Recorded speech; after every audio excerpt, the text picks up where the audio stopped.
So I want to welcome you all. We have today invited Anatol Lieven. He's the director for the East Asia Program of the Quincy Institute for Responsible Statecraft. I mean, for my own experience is that over the years, it has been for me a main source of information, of analysis from the United States. I'm looking now almost for everything which I can read from there, or whether it's Ukraine or other conflicts in the world. It is an institute with an enormous profile. And of course, we have Ms. Anatol, one of the main authors of these things. He has already written in many books, and one of the first one about Russia was called Ukraine and Russia, a Fraternal Rivalry. Is that right? From 1999. So he predicted lots of things we see now, and he has just issued a new report which says, what is it, 17 proposals for a ceasefire and peace in Ukraine, approximately, which could be discussed at the NATO summit, which has started today. So hopefully, actually we wanted to send him over there, but they didn't accept him. So, but it's one of the best proposals I've read. Of course, I'm a long time involved with all these things, and I know Anatol from a long time now. He has an extraordinary life. He was professor at Georgetown University, somewhere in Qatar, in the War Studies Department, King's College in London. He was advisor to the British Foreign and Commonwealth Office, because he's British, actually. You have to watch out now. And but still European. Oh, yeah? Well, I didn't know. On the continent of Europe, so I see. Europe, Okay. in a way, sort of. Europe. Now, and of course, he was a long-time journalist in war countries, so we share a number of experiences in wars in Afghanistan, Chechnya, and South Caucasus. So he comes with a lot of experience, and he is now the author of the US peace plan for Ukraine, and that's what we're going to talk about. Now, we live in times of very interesting times. If the ceasefire peace between Israel and Iran will work out, which I think it will, we will have a peace, and then the pressure will be now on the international community, and will give probably Trump a lot of impact, also to add to the war in the Ukraine. So I think the perspective we get from the United States, from Washington, and from somebody who has been so intricately also visited the country several times, we spoke about these things. So he wanted to share this with you. So I hand over to you, Anatol, and thank you very much for coming again. Michael, thank you very much for inviting me, and thank all of you for coming as well. I hope you'll. I hope that you will cheer me up, because I haven't been feeling too cheerful. When it comes to this 17-point plan, there is, I think, one good possibility or chance of getting it implemented. My daughter suggested it when we were watching the notorious American presidential debate between Biden and Trump last summer. And at the end of this, my 12-year-old daughter turned to me and she said, Maya would make a better president of the United States than either of these two. Maya is our cat. And I think that, when my cat becomes president of the United States, then I will be Secretary of State and my plan will be implemented. Until then, I'm not so sure. But anyway, I shall tell you about it. Thank you, Michael. Now, I thought, and my institute thought, that we should put forward a detailed plan, because it didn't seem to us, though for different reasons, that either the US administration under Trump or the European Union were in fact capable of drawing up a detailed plan.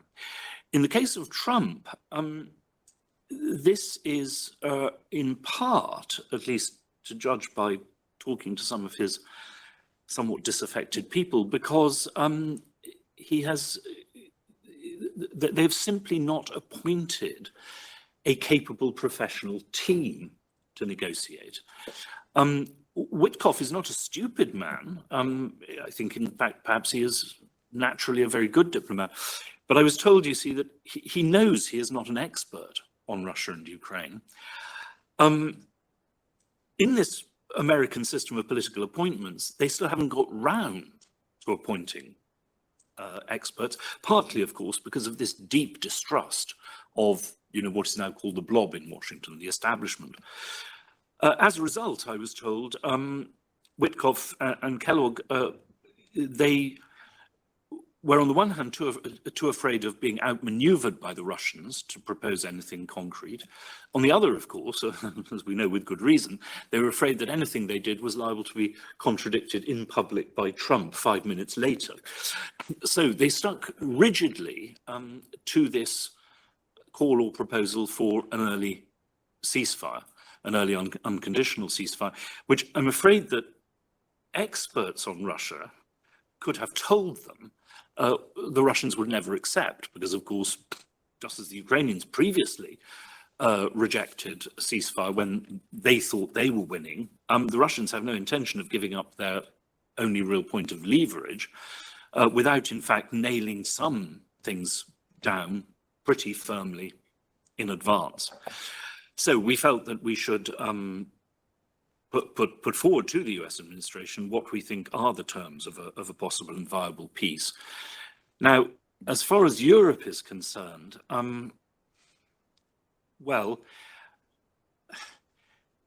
individual member states, leading ones, have basically shifted the responsibility for drawing up the political strategy on the Ukraine war here to the EU and Brussels. Well, it's not entirely clear, the EU, NATO, but it seems to me, and I have to say my conversations here have tended to confirm this, that by its very nature, the EU as an organization is not actually capable of the kind of flexibility, maneuverability, if you will, which is necessary in negotiating any peace settlement.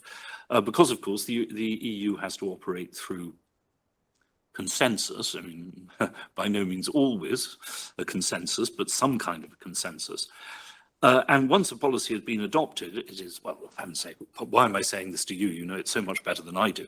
It is extremely difficult to change. And so,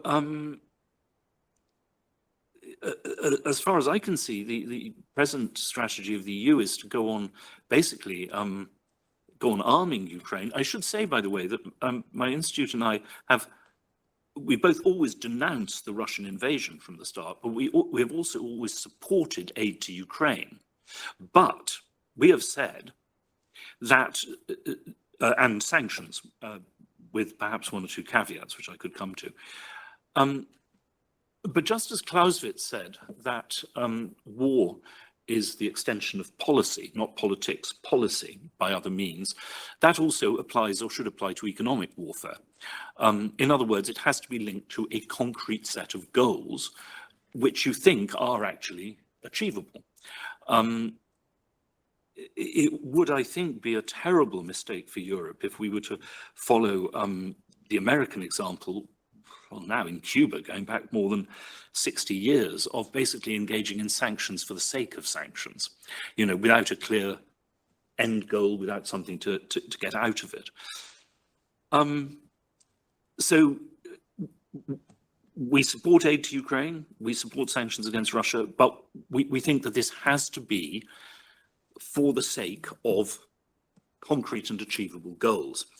Now, I'm afraid that here in Brussels, what one hears in public official announcements, but also quite often in private as well, I have to say, from officials, is basically a set of mantras or principles. Sir Harold Nicholson, the famous British diplomat, in his book on diplomacy, he said that the best diplomats are humane and skeptical pragmatists. The worst diplomats are ideologues, fanatics, and lawyers. I leave you with that thought.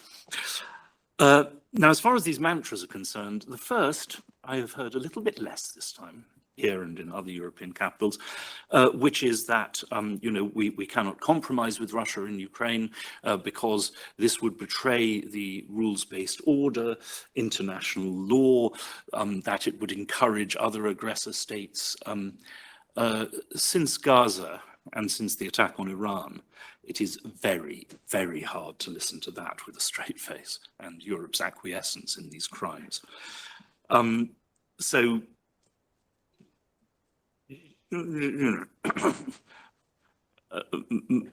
it's very nice to congratulate yourself on your own morality, but of course, it's from a political point of view, it is also necessary that the rest of the world respect this, and the rest of the world does not, in our case, anymore. But to go on, there is the principle, or if you want to be unkind, mantra, that only Ukraine can make peace and that there can be no even peace talks without Ukraine.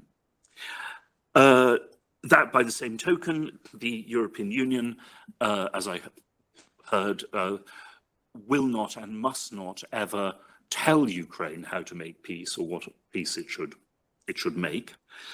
That peace must not reward Russia for its aggression, and that Russia will have no say in over the question of future membership of NATO, the European Union, and other security issues involving Ukraine. Now, to examine these in turn, of course, I mean, it's obvious, by definition, you can have no peace settlement in Ukraine without Ukrainian agreement. Well, and it is impossible simply to dictate to Ukraine. But I have to say that I have heard from a good many Ukrainians the opinion that it is for domestic political reasons simply impossible for the Ukrainian government to bring forward compromise peace proposals of its own. They just can't do it. And in Paris, I remarked to people, and I did get some understanding of this, that you could make a parallel with the French position in Indochina in 1950. After the Chinese Revolution, I think it was objectively clear that war was lost. But it was impossible, politically impossible for domestic reasons for the French establishment to accept that and to do a deal. So they had to fight on until, of course, they suffered Dien Bien Phu. Something the same thing happened in Algeria. It would have been better if, in fact, in 1950, President Eisenhower, as he did when we invaded Suez in 1956, had pulled the plug and said, it's over, it's time to make peace. Now, I'm not saying, don't get me wrong, that Trump or we should simply pull the plug on the Ukrainians. What I'm saying is that it may well be that the only way any Ukrainian government can sell a viable peace to its own people is by saying that they were forced into it by us, by the West, by the Americans in particular, but the Europeans as well, and that they had no choice. And we have, I think, we need to have the moral courage to accept the fact that then, of course, they will accuse us of treachery and cowardice and weakness and so forth. But, none of us are being required to show physical courage in Ukraine, right? Unlike young Ukrainians. That creates the need for moral courage on our part. But as I say, it could well be that far from actually this being, a betrayal of the Ukrainians or the Ukrainian government, it could be a critical help to the Ukrainian government, as I say, for domestic political reasons. Secondly, that the European Union has no legitimate say in a peace settlement. Well, I'm terribly sorry, but yes, Britain for that matter, or America, you surely cannot, in a democratic system, say to voters and taxpayers that they are giving huge amounts of their money and running certain real risks for their economy and possibly even their security in a policy over the results of which they have no say, or their governments, their elected governments have no say. That is simply not a democratic principle that is, I believe, sustainable realistically in Europe. I mean, quite apart from its character under democracy. Thirdly, that peace must not reward Russia for its aggression. Well, two things here.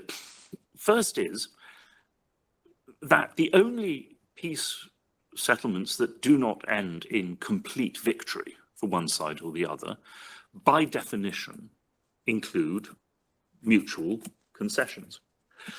That is the very nature of any peace settlement. You have to incentivize both sides to come to an agreement.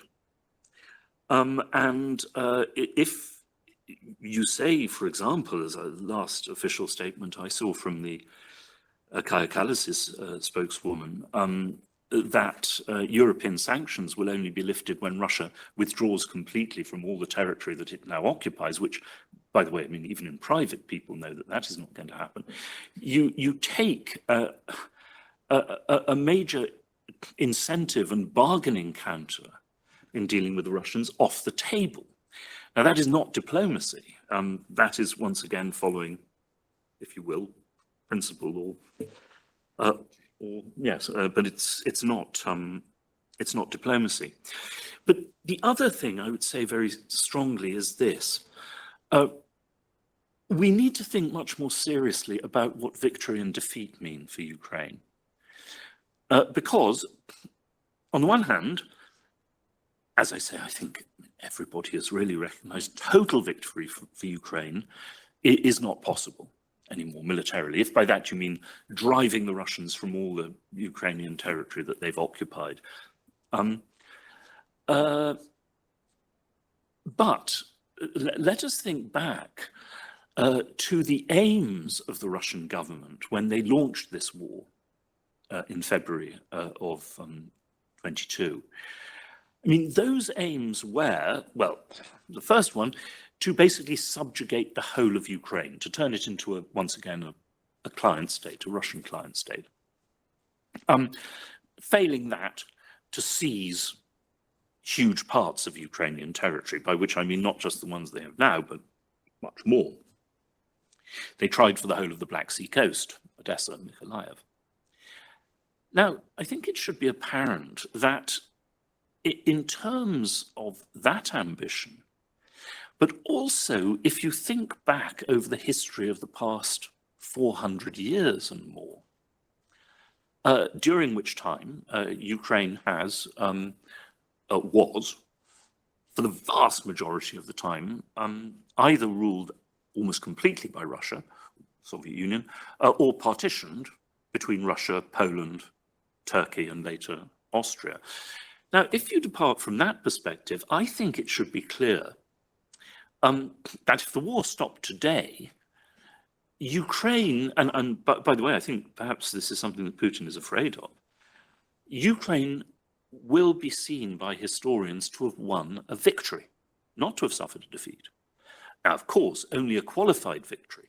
But as I say, in terms of the initial Russian ambitions and in terms of Ukrainian history over half a millennium and more, this is actually a Ukrainian victory and should be seen as such. And by the same token, a Russian defeat. Now, of course, on the other hand, Putin has to get something that he can present to his own people as a victory.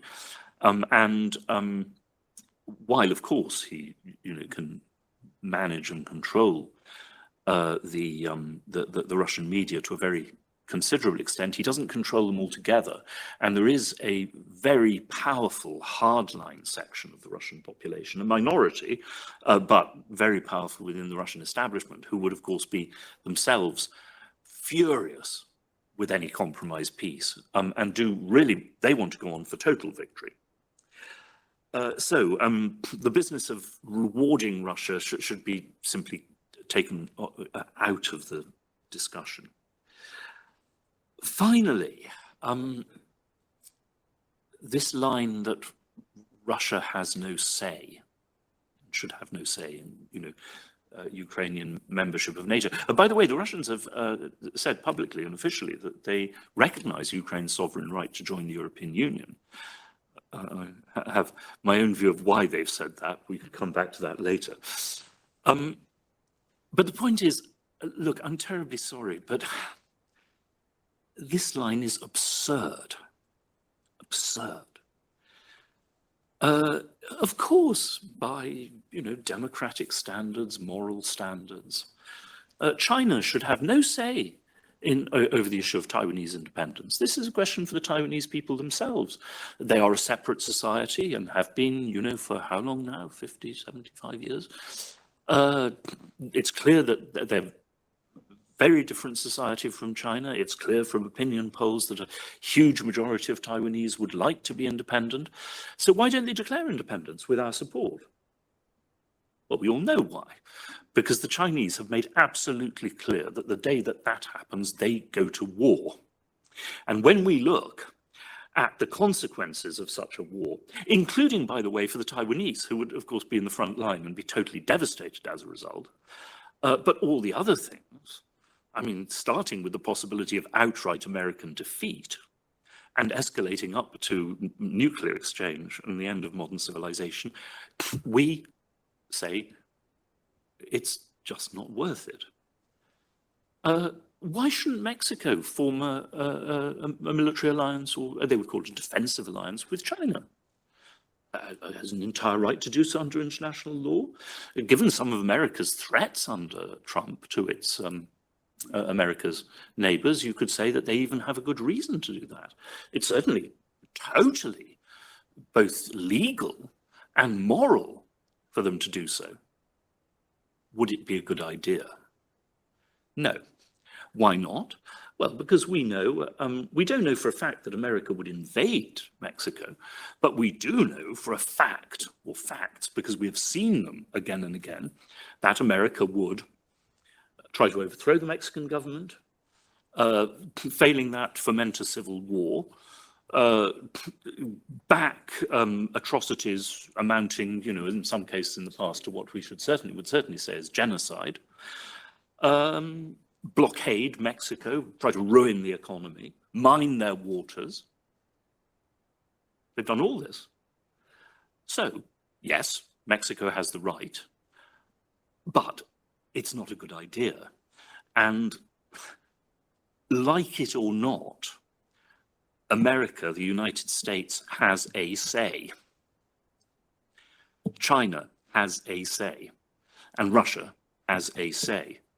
And an essential aspect of everything that's happened with Russia over certainly more than a decade now, but really going back to the 90s, but also certainly to the when the prospect of NATO membership for Ukraine was announced, is that precisely this has been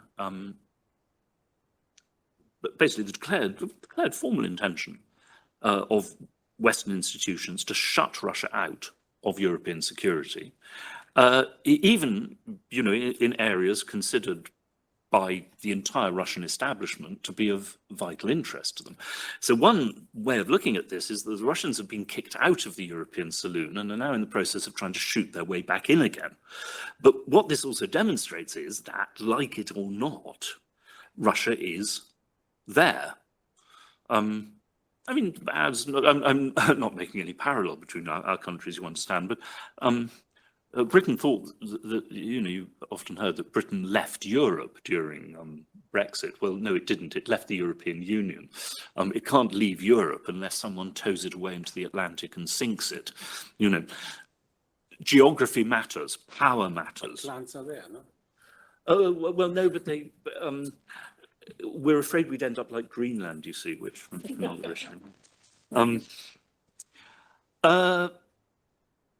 So, addressed, as I see it, these empty mantras. And the other thing which is, of course, problematic is the entire attitude to talking with Russia, because, you know, if you're going to make peace in Ukraine, obviously the Ukrainians have to agree, but you also have to talk to the Russians and find out what is what are the minimal terms that they could accept. Now, because people are not talking to the Russians, I think there is an insufficient awareness of the debate that is going on in Moscow, in the establishment, which could be called roughly, and of course they overlap considerably, but between the pragmatists and the jusqu'au boutistes in French, the people who want to go on to the very end. The hardliners, the radical hardliners, are still determined to try to go on for, if not the conquest of the whole of Ukraine, because it was always recognized that Western Ukraine was different. And now, actually, there is a growing attitude that Kiev is in the same category, that you can't actually rule Kiev. Even the hardliners say this, you know.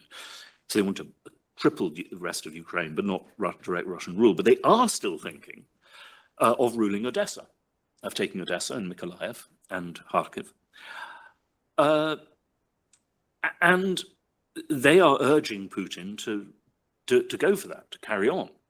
The generals, apparently, I don't know how many of them, but certainly some of them, are saying, you know, if we fight on for another 9 months, the Ukrainians will collapse. No doubt after those 9 months are over, they'll say, oh, we have to fight on for another 6 months and the Ukrainians will collapse. So, you know, a little bit like the First World War. Now, it's interesting, though, that these hardliners have also been calling openly on Putin to launch mass conscription. Conscript 3 million men, you know, do what the Ukrainians have done, but with 5 times Ukraine's actual population now. Conscript 3 million men and overwhelm the Ukrainian defenses. You know, the Ukrainians cannot possibly recruit anything like that number. And then we win. But I think it's of considerable importance that Putin has been demonstrated his deep, deep unwillingness to do that, which clearly shows that Putin is worried about Russian public opinion and does not want to see on Russian social media the kind of pictures we've seen from Ukraine of very unwilling young men being dragged into military vans to be conscripted. So he has recruited a much smaller army and is paying them very, very well. You know, and there are all these Russian anecdotes about, you know, the poor husband comes back from the front and the wife withholds various things from him until he promises to go back again because, you know, she's bought a new refrigerator thanks to his service in Ukraine, and now she wants a new car. Now, she can dream of that, you know, on the salaries now being paid to Russian soldiers, salaries which, you know, can go up to almost 5 times the average salary in some of the poorer Russian provinces. But you're not going to get a wife saying that to her husband if he's earning 20 rubles a week as a, you know, as a conscript. So, in other words, I think it's pretty clear that Putin has not actually committed himself definitively to this outcome. And on the other side, and according to Russian opinion polls, in the public, this is much bigger, you have what you could call a pragmatic camp, which does not think that going on for complete victory is either viable, you know, they just don't think that Russia can conquer all this territory, or that for you know, a deeply uncertain prospect of victory, it is worth going on and on and on and on, sacrificing huge numbers of men. And of course, this is also linked to fears which apparently judged by his latest statement, are shared by Putin, about the economy, obviously, and about inflation in Russia. Now, it should seem, therefore, obvious, or it seems obvious to me, that a key part of Western policy should be to try to strengthen the pragmatists in Moscow, including the pragmatists in Putin's head, in his own head, because as I say, I don't think he's made up his mind, as against the hardliners. Now, on the one hand, this, of course, requires, naturally, continued aid to Ukraine, so that Ukraine can continue to hold out, can fall back, no doubt, as it has been, but slowly, inflicting heavy casualties on the Russians, until, you know, after, well, you know, if you look ahead, supposing by the end of this year, all the Russians have managed is to capture Pokrovsk at the cost of more, you know, tens of thousands more casualties. If by the middle of next year or the end of next year, all they've done is capture another couple of towns in the Donbass, well, obviously that will strengthen the people in Moscow who say, look, how long is this going to go on? You know, if this is all we can achieve in a year, 18 months, it's time to call a halt. But on the other hand, there are certain things that nobody in the Russian establishment will agree to in a compromise peace. One of those is a withdrawal from territory that Russia now holds. Possibly some, you know, exchanges of territory, but while quite a lot of Russians say that as part of a compromise peace, we could give up the existing Russian demand that Ukraine withdraw from more territory, from the whole of Zaporizhia and Kherson, Donbass, which of course goes without saying, is totally impossible for any Ukrainian government, and should be. Nobody in the Russian establishment says that Russia will withdraw from the territory that it actually holds. That's a non-starter. If that is our demand, they will fight on. NATO membership. That has, the Putin regime has nailed itself so firmly to Ukrainian neutrality that I fear that they will also fight on indefinitely for that principle. No NATO membership. EU membership, different matter, by the way. And no Western troops in Ukraine, at least trainers, yes. I mean, well, they're there already, but no formal military units, which the Russians see as simply NATO membership by another means. And the Russians believe, and now this is not going to be easy to achieve, but that this all has to be formally agreed, formally, definitively. Because, and very, very good reason, we hear again and again in the West that we can't trust the Russians, you know, to keep any agreement without certain firm guarantees in place. We have to recognize, of course, that they also don't trust us an inch.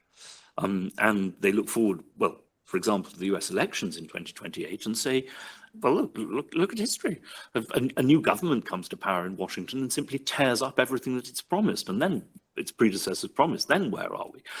You know, the European Union, well, you know, it says, as we said in the mid-90s about NATO membership of the Ukraine, that we have, no intention of ever doing that. And then 10 years later, it turned out that we did. So they want something pretty firmly nailed down. So briefly, sorry, I think I've talked for far too long. In terms of what my institute and I are proposing, I mean, one is indeed neutrality. And to be perfectly honest, I don't see the problem from 2 points of view. One, people say that this is up to the Ukrainians. It isn't. It's up to the existing members of NATO to decide who is a member. You know, certain countries we know will never be in, although no doubt they would very much like to in principle.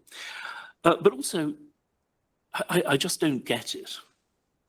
Our governments have stated again and again that we will not go to war to defend Ukraine. We've said that. Biden said it. Everybody said it. But secondly, in March of 22, during the then Istanbul negotiations, President Zelensky said publicly, before this war, I went to Brussels and all the major NATO capitals, and I asked them, he said this, you can look it up, can you guarantee that within 5 years Ukraine will be a member of NATO? And said Zelensky, they all said no. Well, as he said, in that case, why not neutrality with, of course, guarantees? And then you get into the question of what are the guarantees, but still. And that for me is simply the truth. I mean, and by the way, I don't know if there are any Baltic representatives here. I'm much attached to the Baltic states. My father was of Baltic origin. I was stationed there during their struggle for independence. I wrote a book about it. But it seems to me that, and as previously Balts themselves said, Baltic security lies in a conviction among all possible adversaries, which means Moscow, of the absolute inviolability of Article 5, that Article 5 is cast iron, cannot be doubted or qualified for NATO members. But of course, by trying to extend Article 5 to a country, Ukraine, which we've already said that we will not fight to defend, this, it seems to me, is a potentially catastrophic weakening of the security of the Baltic states and, of course, of NATO as a whole. Because you hear again and again, Russia will test NATO in the Baltic. No, it won't. If we are so foolish as to involve ourselves directly in Ukraine, they will test us in Ukraine. And whereas, I mean, I hope that in the case of the defense of existing NATO members, European publics will rally to their defense. We already know the opinion polls as far as Ukraine is concerned. So, neutrality. No Western troops, but there has to be not a force capable of defeating Russia or Ukraine for that matter, but a sufficiently robust force from neutral countries under the United Nations that would act as a serious deterrent to a renewal of war by the Russians. And I think the point here is that Russia has made a tremendous effort. It's been a key part of its entire political diplomatic strategy in this war to reach out to and woo what we call the global south, they call the global majority, and particularly, of course, to key countries like India. The presence of soldiers from these countries, in dividing the two sides in Ukraine, would, in my view, be a serious deterrent to renewed Russian aggression. Because, of course, while these countries have not been willing to line up with, they've condemned the Russian invasion, they haven't been willing to line up with our sanctions against Russia because they have their own interests and think that we always defend our interests, they will defend theirs. But they certainly didn't want this war, and they have worried, as we know, especially now what's going on in the Gulf. They worry deeply about their energy security, their food security. So we have to look, not just at military guarantees, which, once again, if we won't fight, are in any case empty. We have to look at political guarantees for the peace. But I think we also have to recognize that, in history and reality, there is no such thing as an absolute and permanent guarantee. There just isn't. I mean, even for that matter, if you are prepared to go to war for a country, it doesn't mean you'll win.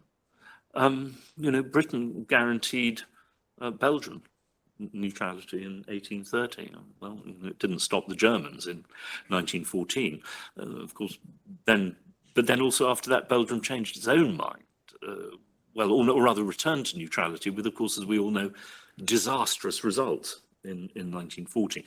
So we must get away from this teleological approach to international relations, that there is some paradise of peace awaiting us that will last forever if we only have the will. I'm afraid history does not does not work that way.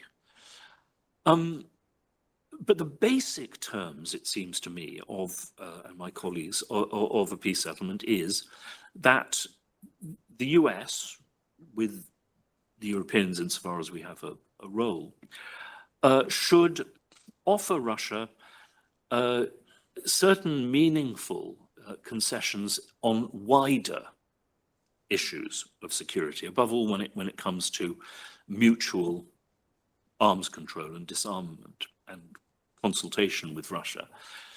And in return, Russia should reduce its completely unacceptable demands on Ukraine.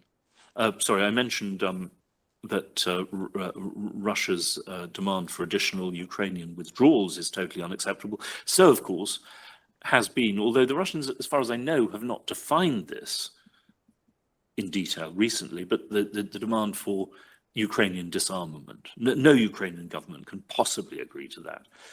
What I think is possible is that you might, partly simply as a face-saving measure for Putin, and you know, let us face it.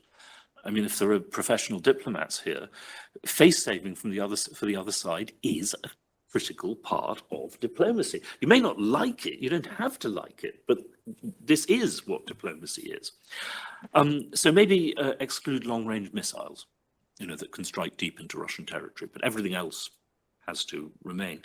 I should say, by the way, that having spent time in Ukraine and talked to Ukrainian veterans, you know, Ukraine has been able and could once again impose huge losses on the Russians with a combination of mines, landmines, and drones. Now, that said, of course, as with sanctions, sanctions must be suspended as part of any peace settlement as an incentive to Russia to settle. But I emphasize suspended, not lifted, and with an automatic snapback clause that the sanctions will be returned and all limitations on arms supplies to Ukraine will be removed if Russia renews, you know, its war against Ukraine. And yeah, so I think those are the key points. Anyway, well, I hope that was interesting and useful, and cheer me up, please. Okay.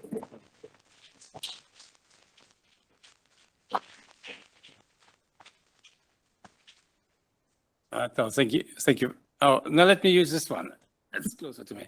Thank you very much. We can use this one, both. Thank you very much. That was very interesting. Now, can I invite you? I mean, we have questions, maybe comments on this one, but let's each one try to keep it short. Otherwise, we have many speeches. So just one or two things you want to say. Yeah. Thank you.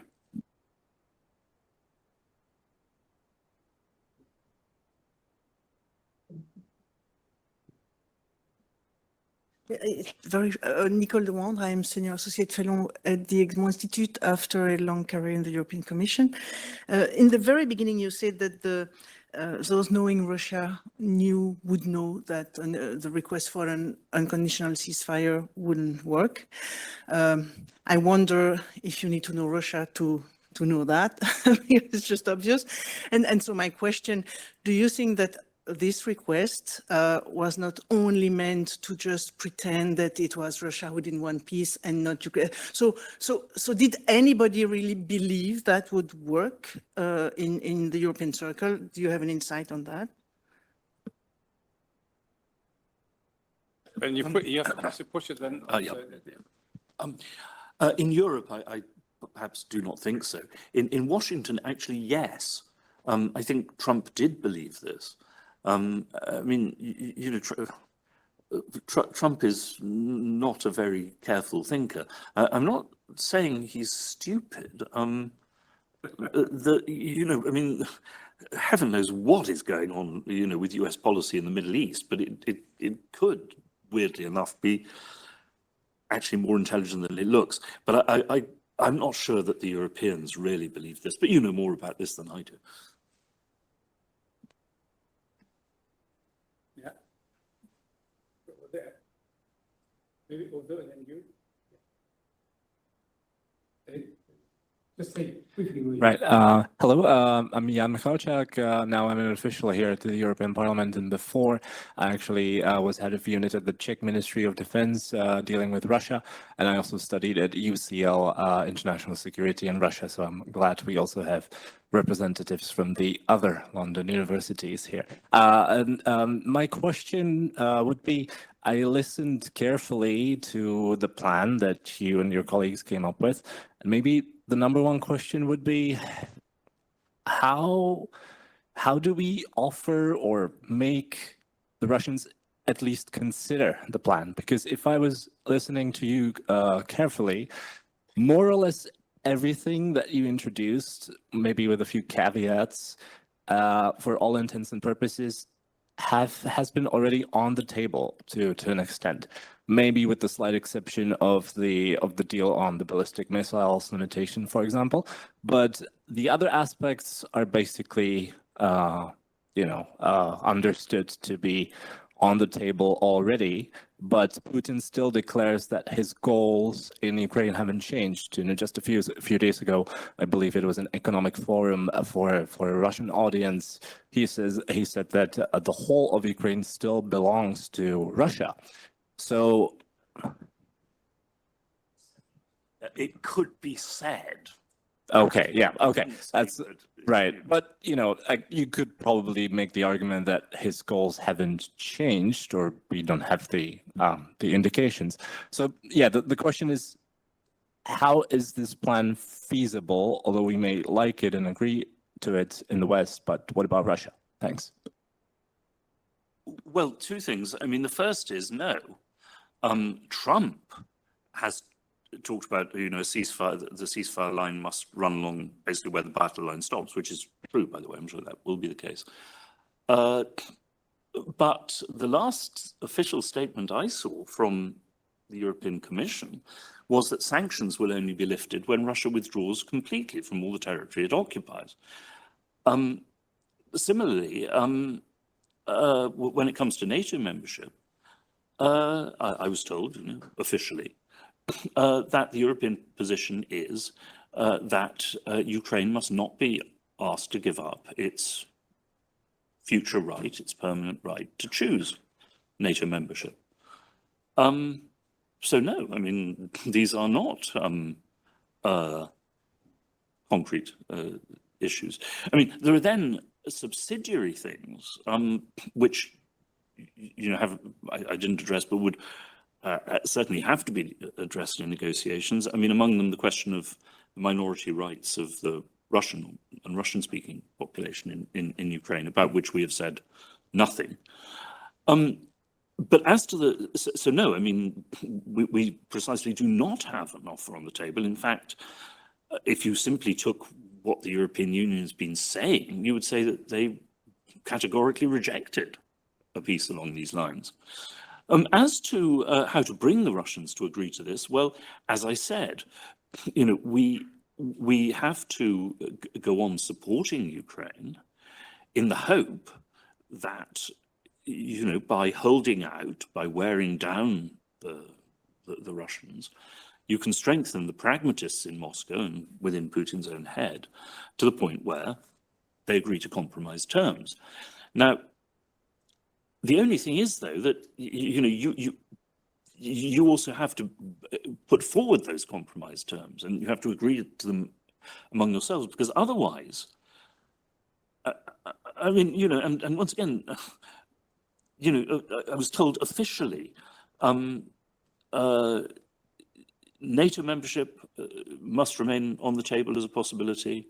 A European force for Ukraine must remain.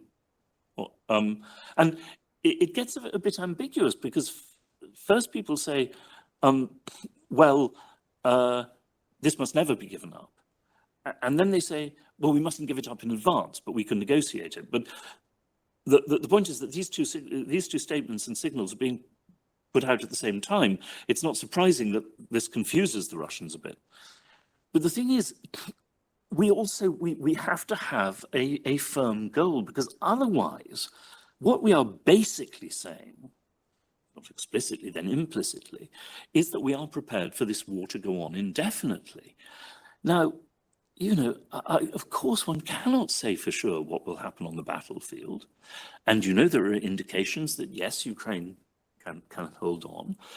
But there are also worries, you know, you can see if you read any of the reports from, you know, Western media from the front line, that Ukraine will not be able to hold on, and that time is not on Ukraine's side. And that if we encourage the Ukraine, you know, if we fail to actually pursue a peace settlement and encourage the Ukrainians to basically think they can go on fighting forever, the result will in fact be a much greater disaster for Ukraine. I mean, I think whatever happens, it's going to mean the loss of more territory for Ukraine. It's just a question of how much more territory. You know, I mean, at best, it will mean the loss of Pakrovsk and some other small places in the Donbass. But at worst, it could be much, much worse than that. Just, I completely agree with the first point. Maybe just brainstorming here, maybe for NATO to openly rule out the possibility of the open door policy that they have been advocating would be inadmissible. But if you read in between the lines, and you don't even have to try listening to, you know, officials from the US and a number of European allies as well, they've basically said that they would not allow Ukraine to enter NATO under, you know, the current terms. So maybe, you know, even though the open door policy still stands, Ukraine membership in NATO is still not on the table. So are you saying that if we openly, hypothetically said no open door policy anymore, that could convince the Russians to consider the plan and stop firing? No, I mean, but this you see is why we need a different kind of negotiating process with the Russians, and we need, you know, what is called a back channel, whereby we can say these things to the Russians without having to make them as formal, you know, public commitments. But at the moment, we don't have such communications. And the way in which the Trump administration approached these negotiations was not in that form, and did not allow that kind of, you know, there's so much, you know, in this kind of negotiating process, so much has to be worked out purely in private, not through, perhaps I should have made that clear, not through public statements, but through a convincing readiness in private to do this. Well, I'm just wondering where you see the pragmatists in Europe. I mean, it requires a lot of pragmatism in the moment.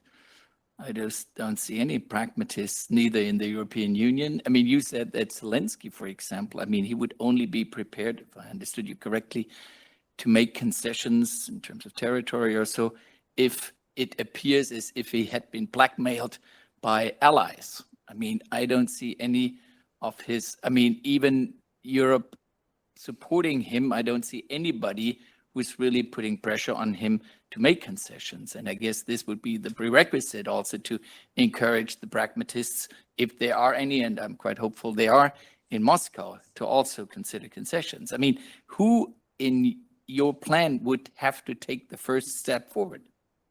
Washington. I mean, I'm afraid I have to agree with you, but you know, if Trump support for Ukraine, I mean, the European Union can continue in certain respects, but the Ukrainian position will be drastically weakened. You, and then we have you, and then yeah. Yes, you're saying Washington, but how do you see what kind of role the European Union and the European Parliament can play? Knows you, have you just said I'm sorry, Elena Yoncheva, member of the European Parliament from Bulgaria. So, well, the main role it's Washington, but how do you see the role of the European Union or the European Parliament in this situation? Can you see any signs that Brussels can or will take some pragmatic view based on real politics? Because we are not really speaking about this real politics. So we have, it seems, fanatic approach, the approach that the bad diplomats, as you said, are making. And also Brussels, European Union is running away from any responsibility regarding the Ukrainian war, starting with 2013, the Maidan, the guarantees, then the Minsk agreement, that's Istanbul.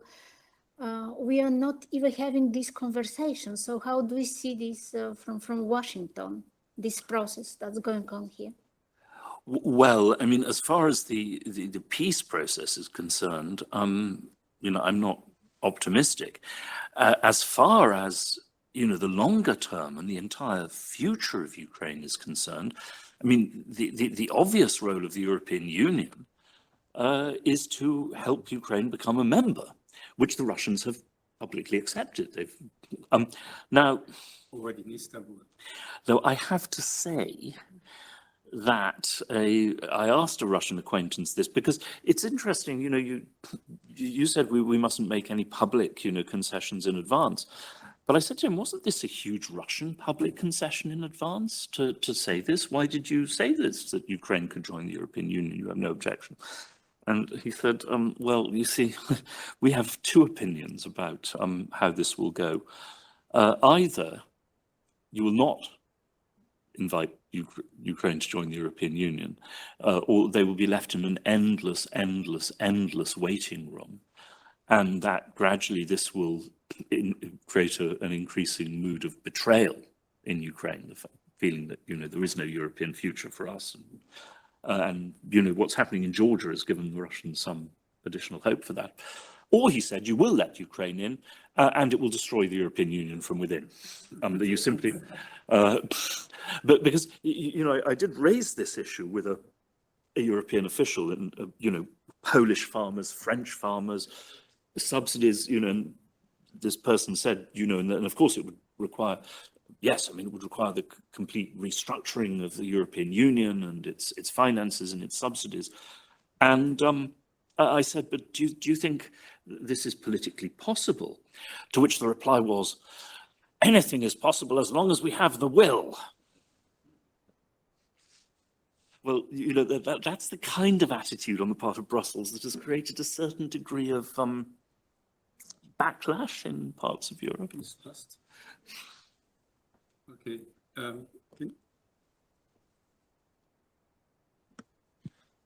Thank you very much, and thank you for sharing your views with us here today. My name is Fernand Carthaes. I'm an MEP also. I have the feeling that we have two different interpretations of the nature of the conflict. We have in Europe the theory that it is an unprovoked, unjustified act of aggression by Russia, whereas the American administration speaks more often about a proxy war between the United States and Russia. Now, we have perhaps more proxy wars. Iran and Israel might be a proxy war very soon between the United States and Russia. We might have other issues as well, for instance, the prolongation of the START treaty or non-prolongation, economic issues as well. So do you think that there might be a trade-off between proxy wars or other bilateral interests between Russia and the United States, where finally Ukraine will be settled in a more wider context on proxy conflicts between the two superpowers, two of the three? Thank you very much. Yes. Well, I mean, on the first point, speaking as somebody who was trained as a historian, I think it's it can be both, if you see what I mean. I think the problem is that, you know, when you say that the Russian aggression was illegal and illegitimate, which it was, unprovoked, yes, on the whole, certainly in America, you keep getting back to this image of 1938 and 1939. I see it as much more like 1914. And you know, here in Belgium, I think we can all agree that the Germans were chiefly responsible, and certainly that the invasion of Belgium, totally illegal, illegitimate, indeed unprovoked. But, you know, would it not have been so much better if we could have made peace in the summer of 1916 before, you know, everything started going completely to hell? And, you know, that would have involved you know, yes, I mean, certain German gains. It would also involve certain, you know, Russia, for example, I mean, not publicly accepting, but basically acknowledging a share of responsibility for the war, mad policy towards Serbia and so forth. So I think, yeah, historically speaking, justice, practicality, great power, all these things are actually mixed, hopelessly intertwined. On the second point, yes, and I think this is something towards which both the Trump administration and the Russian government are groping. Now, it could be that Iran might indeed be critical to this point of view, because Russia, also China, by the way, have, of course, they've denounced, and in my view, quite rightly, the attack, the Israeli and then the American attack on Iran, if it was an American attack, which is really rather unclear. But they haven't actually done anything. They've done nothing practically to support Iran. Now, of course, in the middle of the war, that was very difficult. But the question will now be, what will the Russians do to help, if anything, rebuild the Iranian armed forces? And of course, if it comes to threats to Israel or US positions in the Middle East, Russian missile technology and satellite assistance could play a very big role there. But I'm sure that, Putin also, as we all know, has very good relations with Netanyahu, is precisely trying to use this. Look, let us have a new relationship. We won't trouble you. We will respect your interests in certain parts of the world, if you meet our basic conditions in Ukraine. That's what I meant about, a new relationship. But I think as well,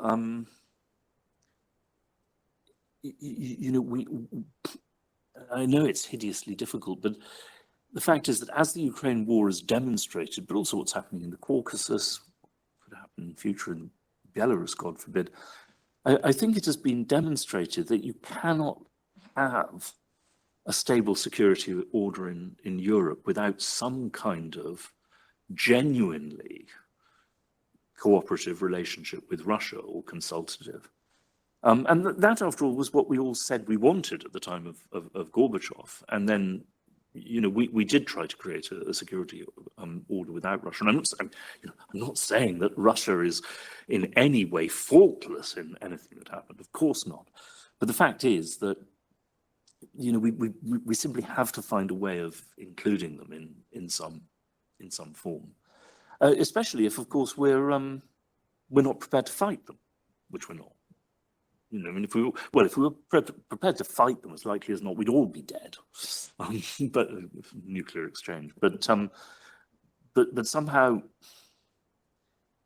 the notion that you can, which for so many years we were basically saying, not anymore in that form, but that we can somehow win, or help the Ukrainians to win, a complete victory over Russia without ourselves fighting.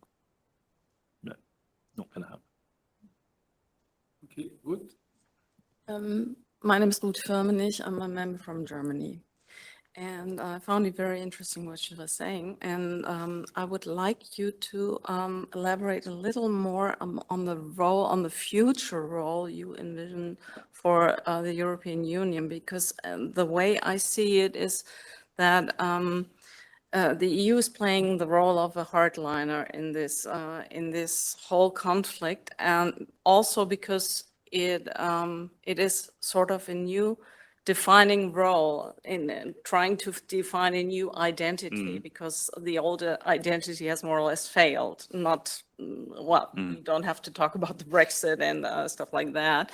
So now we are, the EU is dominated by people who like Kaja Kallas, who apparently dreams of breaking up Russia, and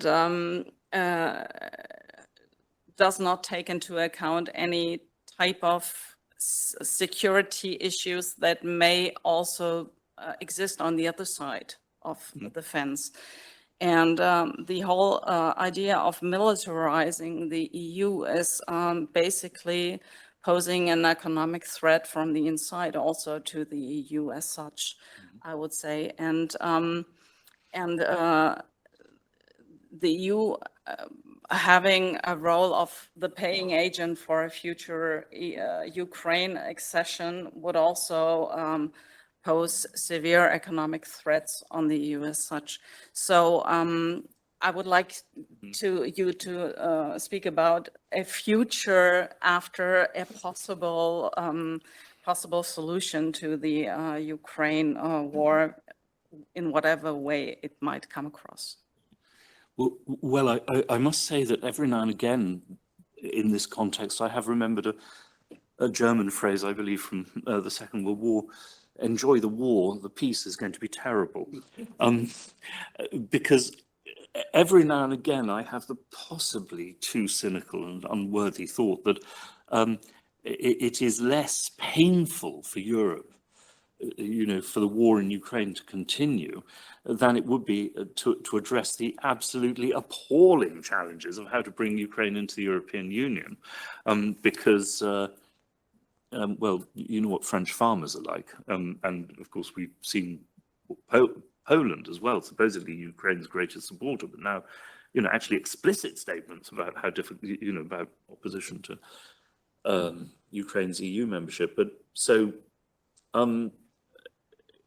yeah, I mean, that is a huge challenge, but it is, it is a challenge, possibly within the EU's capability, is all I will say. I mean, on the whole business of the militarization of Europe, well, I mean, two things. One, perhaps this will change in future, perhaps it will have to change. But I'm sure you all know that this whole business of this 5% figure, which is now being presented at the NATO summit, this is not actually a real or realistic plan. It's all a way of pleasing the Americans so that they don't go away and actually leave us to, look after our own security. And if you look at American politics, if you look at American commitments elsewhere in the world, if you look at real European capabilities, I mean, committing oneself to a permanent military confrontation with Russia without the United States would be, well, first, that is very risky. Second, though you wouldn't always know it here in Brussels, we are supposed to be democracies, right? More or less, sort of. And of course, I mean, for heaven's sake, the support of European populations for this cannot be guaranteed. I mean, you know this so much better than me. The pressures on budgets, the pressures on health services, on everything, on infrastructure. Military. Yeah. But finally, look, I can't speak for Germany. Well, actually, Germany, I think in the past has done did a very good job of this. But certainly if you look at the two cases that I know best, the Americans and the British, if you're looking at an industrial program, it will be hard to find a more wasteful, corrupt and incompetent one than military spending. I mean, and everything that goes with it. It's, I mean, in America for 2 generations now, military spending has been the American industrial plan that dare not speak its name in the presence of the Republicans. So people know that you've got to keep, sections of American technological industry going. But still on Trump, you can't have an actual industrial plan because that's socialist. So what do? You spend inconceivable fortunes on the military, which this will be the 6th year in which means every year because they only started it 6 years ago, in which the Pentagon fails its audit because it simply cannot account for tens and tens of billions of dollars which have just gone astray. They got under the bed somewhere. If they'd let me into the Pentagon, I'd look for it in return for a commission. A small commission, very small commission. 1%. This is really not. And you know, also, if we'll take the area of shipbuilding, I think the Chinese are in the process of demonstrating this. The British cannot create, you know, an effective navy. It doesn't fall to pieces as soon as it leaves port, because there's no wider shipbuilding industry to support it. And you can't have an efficient, purely military shipbuilding industry. Or you have to spend, you know, enormous sort of fortunes. But also, you see, I mean, the other thing is, just last thought, the only way that this can be maintained, and we see this already, is by a continual agitation of hysterical fear of Russia. You know, Starmer, the Russians are a threat on our streets. Well, yes, I mean, they've tried to kill some of their own defectors, but, you know, some of us have actually done that in the past as well. But you haven't had Russians deliberately going after ordinary British people. I think possibly Starmer meant rich Russian parents double parking in London, you know, when they deliver their kids to British schools. But the point is, and you hear this all over Europe, well, two things. As I think the experience of Herr Bismarck demonstrated, using foreign threats in this way can become addictive.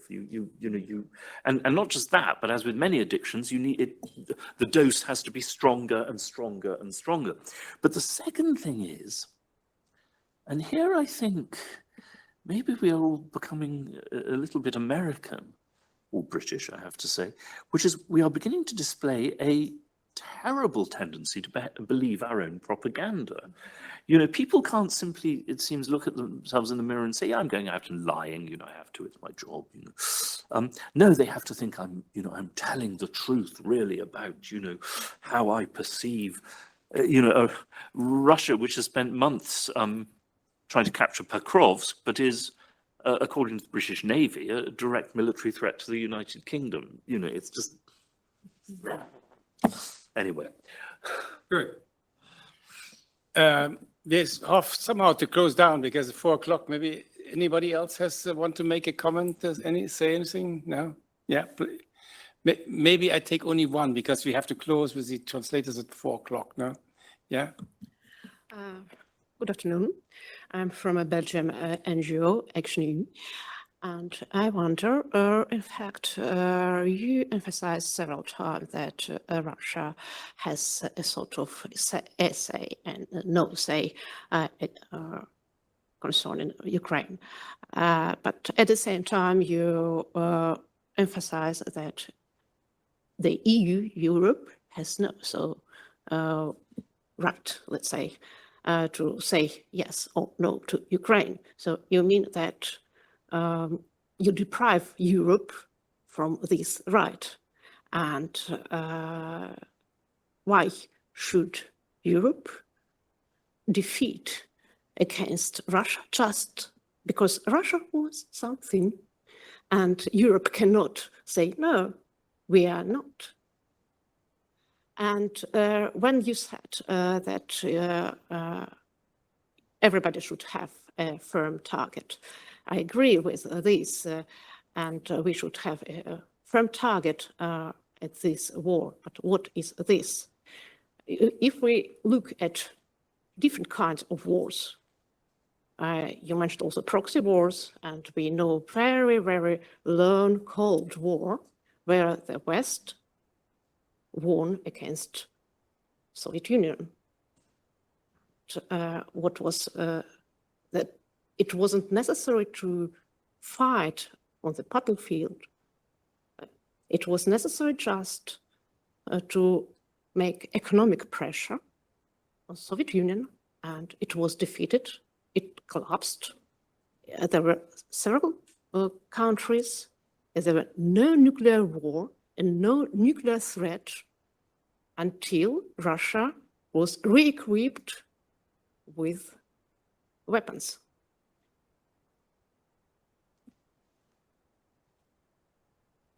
On the first point, I didn't say that Europe has no say. We all have a say, but then we have to negotiate together about the outcome. and any reasonable policy has to be, amongst other things, based on a belief that it is achievable, possibly achievable. Thomas Aquinas laid this down as one of his conditions for a just war, that you actually have to think that, you know, this can achieve something, because otherwise you're throwing away lives for nothing. And of course, it's not our lives, is it? It's Ukrainian lives. We are not fighting. Yeah, I mean, Europe has a say, obviously. Europe has imposed sanctions. Europe has a say in what it wants from Russia in return for lifting the sanctions. Europe controls Russia's assets. Europe has a say in what it's going to do with that. But I mean, the say is then to say, what do you want from Russia in return that you think Russia could possibly give? Now, secondly, I mean, on the Cold War, sure, I mean, well, two things. First, yes, I mean, we demonstrated the huge superiority, and that's why the Soviet Union collapsed in the end, Soviet communism, that our system, clearly, you know, the capitalist democratic system worked much better. And the Soviet Union was economically isolated. But of course, today, Russia doesn't have a democratic system, but it does have a capitalist system, which actually has worked pretty well. And equally importantly, Russia is not isolated. The either second biggest economy, if you go by formal things, or biggest if you go by PPP, China, is not going to isolate Russia, nor, by the way, is the third biggest or fourth, India. India has absolutely, you know, has refused to join in sanctions against Russia, in part because, you know, it needs Russian energy, it needs Russian fertilizers. So the point is, we're not as economically powerful as we used to be, nor, of course, here in Europe is our economic model what it used to be. You know, we have serious social problems at home, as they do in the United States. I mean, and also, of course, throughout the Cold War, our leader was the United States, you know, as the image of successful democracy. I won't hold a vote that any of you will be held to, but do you see the United States as an example of successful democracy today? Really? I told you about my daughter and the cat. I'm sure that people in China have been saying that as well. So it's quite different from the Cold War. But finally, of course, that in the other reason why we won in the Cold War is that there were a whole set of national revolts. And in the end, Moscow ran out of the will and the means to suppress all these, you know. Well, first there was one after the other in East Germany and Hungary and Czechoslovakia and Poland. And then, in a way, they all came together at one go. But also, of course, there was a kind of national revolt in Russia under Yeltsin against the costs of, you know, empire, of subsidizing this empire. Well, now, I mean, it's just not the same at all. You know, there are all these ideas of stirring up Tatars and so forth and so on, but I don't think they will lead to anything. Eldar knows a lot more. And of course, you're not facing a, you know, a clapped out communist ideology that nobody has really believed in for a generation or more. You're facing Russian nationalism. And nationalism, as I think we all know, is a very powerful force. And, well, also, of course, we are committing ourselves then against Russia and Russian nationalism indefinitely. Meanwhile, our American partners are much more interested in confronting a still much more formidable force, which is Chinese nationalism, and also a very successful economic model. Now, that doesn't look to me like a sensible way of conducting international affairs. Oh, and by the way, one thing you didn't mention, but on top of everything else that I've done, I've written a book on climate change. which I regard as, you know, and by the way, our governments have said again and again, this is the existential threat, you know, to, in part because of it potentially cataclysmic effect on countries to our south, you know, in Africa, and the effect on migration. Well, you know, now we are yet again going to spend hundreds and hundreds of billions on armaments while the climate falls to pieces around our ears. What will our descendants say about that?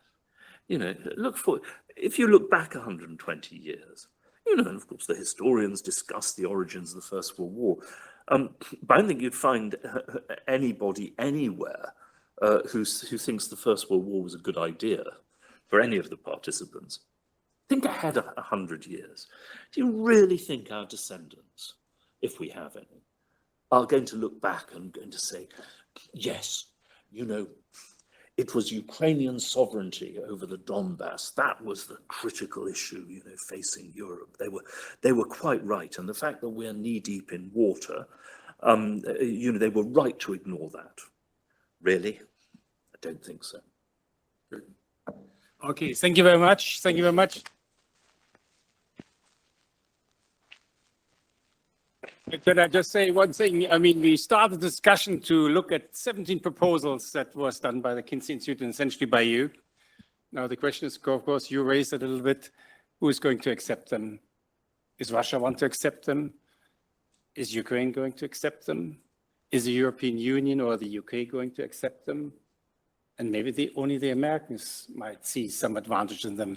So I think that's something we have really to look at the 17 points, how we could negotiate something that in the end, all of them have to accept some sort of compromise solution. I think along the lines you do, but I think we are a long way off there. So we will have to occupy our time in our discussions about this. And thank you very much for your interest in this one.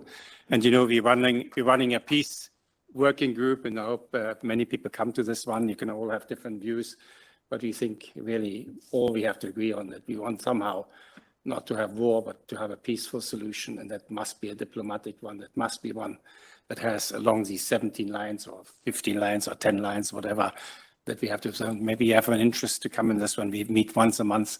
We keep an open agenda so all political parties can participate and not one dominating it. Okay, thank you very much. Thank you for you coming.